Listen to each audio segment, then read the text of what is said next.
Hi guys! So medyo matagal na tayong hindi nagluluto dahil naging busy. So gagawin natin ay magluluto ngayon tayo ng adobong paa ng manok o chicken feet adobo. So first, lagyan muna natin ito ng mantika. Yan, konti lang muna siguro lagyan natin. Yan. Okay na siguro yan. So ito ang ating mga ingredients na lalagay. Meron tayo dito ng garlic. Kung nakikita nyo yung garlic natin ay hindi ko siya tinanggalan ng balat. Ayan, no? So, wala lang. Ilahin muna natin yung garlic. Ayan, pwede na yan. Then, isunod na natin dito yung ating sibuyas. Ayan. Medyo marami sibuyas natin kasi mahilig ako sibuyas. Ayan.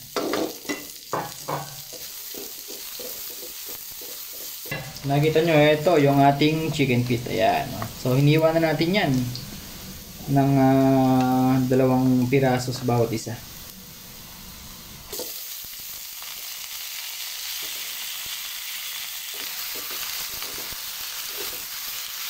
So, lagyan na natin ito ng ating bay leaf.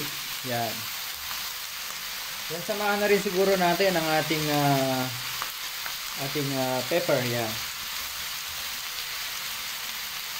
Haluin lang natin. Yan. Then lalagyan natin ito ng ating dato itim. Dato itim na soy sauce.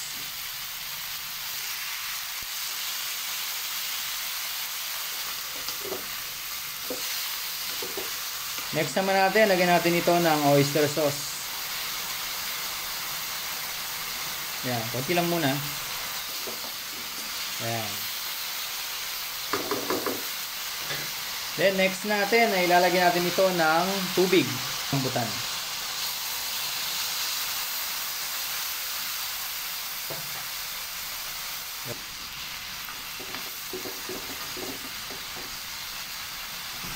So tapan muna natin. So after po ng mga 30 minutes siguro, o yan, medyo malambot na. So haluin lang natin yan. Lagyan natin ng suka. So nagulat ba kayo na ngayon ko lang nilagay ng suka? Ako rin naman nagulat, nakalimutan ko.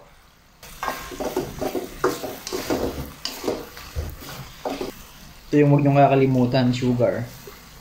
Siguro isa lang muna. At ano yan, to taste.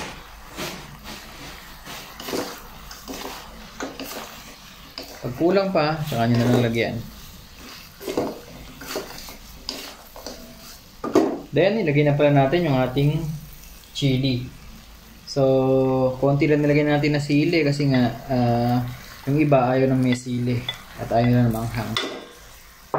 So, sa atin, konti lang nilagay natin. So, kayo, kung nagluto kayo, kung gusto nyo manghang, nasa sa inyo naman. Hintay lang natin ng siguro mga 5 minutes pa. Then, pwede na natin kainin at pwede na natin i-serve. So, after 5 minutes nga, eto na, ready na yung ating adobong paa ng manok o chicken feet adobo. Yan! Nakikita nyo, napakatindi niya, no? So, huwag nyo nga palang kalimutan mag-subscribe sa ating channel. I-click mo na subscribe button at notification bell para lagi kang updated sa ating mga upload.